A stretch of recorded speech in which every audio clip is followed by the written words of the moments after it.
Hello and welcome to this special climate outtake of Burning Earth Radio. This is your host, Gerard Spring, coming to you from the north. So I tell you everyone, it seems like every few days there's some type of climate anomaly that's worth talking about.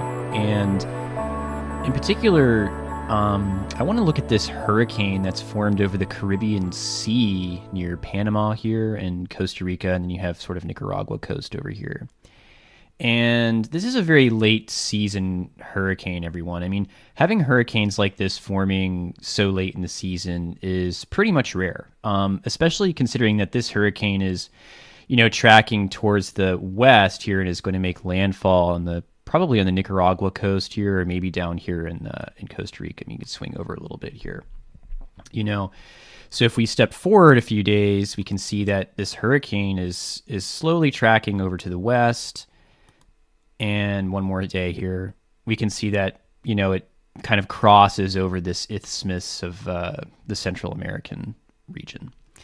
So swinging back to now, I want to connect this hurricane formation to what's going on with the sea surface temperatures.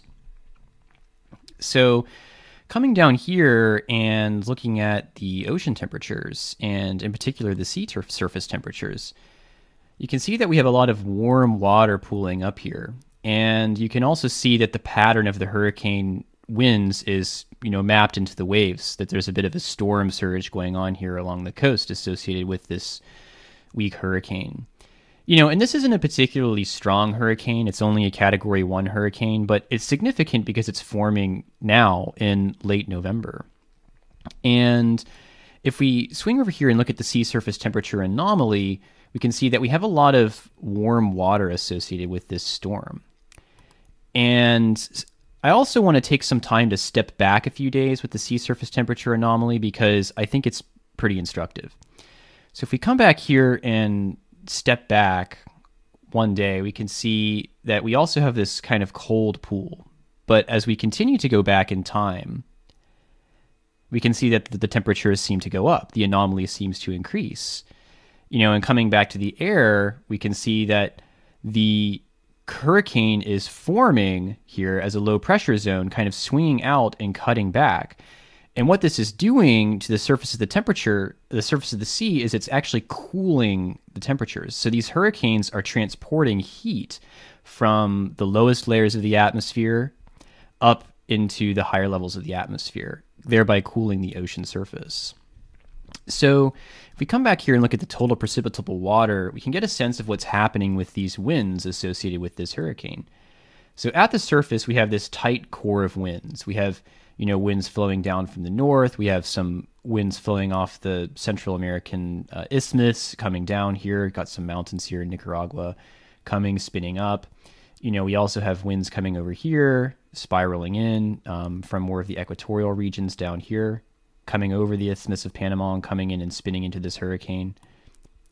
And if we step up in the atmosphere gradually, so just above the surface, what we're going to notice is the winds, instead of spiraling in, are going to spiral outwards.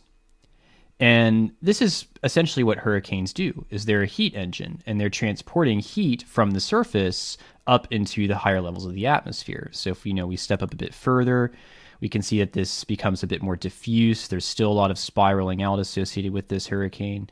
And if we step up to the jet stream, we can see that this feature of the hurricane is almost entirely gone. I mean, maybe there's a bit of disturbance in the jet stream layer associated with this. So what's going on is you're having warm air transported from the surface up to the stratosphere, spiraling out. And what this is doing is this is reducing the sea surface temperature anomaly at the surface. So you can see now that this is a lot cooler than it used to be, 0.4 degrees. And if we step back through the month of November, we can see that we have a growing anomaly going back in time here. So now looking at November 12th, there's a very warm pool here, 2.1 degrees C. Stepping back maybe a bit further, this is all still very warm water here on November 7th. And this is how hurricanes form, So swinging back over here to the sea surface temperature and taking a look at the kind of numbers we have here, we see we have this 30 degrees C. And as we step forward in time, we can see that the temperature is gradually decreasing until now. But, if we have, even a 1 to 2 degrees C surface temperature anomaly here, that this is really significant because, hurricanes can only form higher than 26.5 degrees C. So if we have 1 to 2 degrees here over the Caribbean, we're going to start to see more and more hurricanes forming. And this is going to start to affect a lot of these people along the coast of Nicaragua, here, Costa Rica, Panama, as the hurricanes spin up.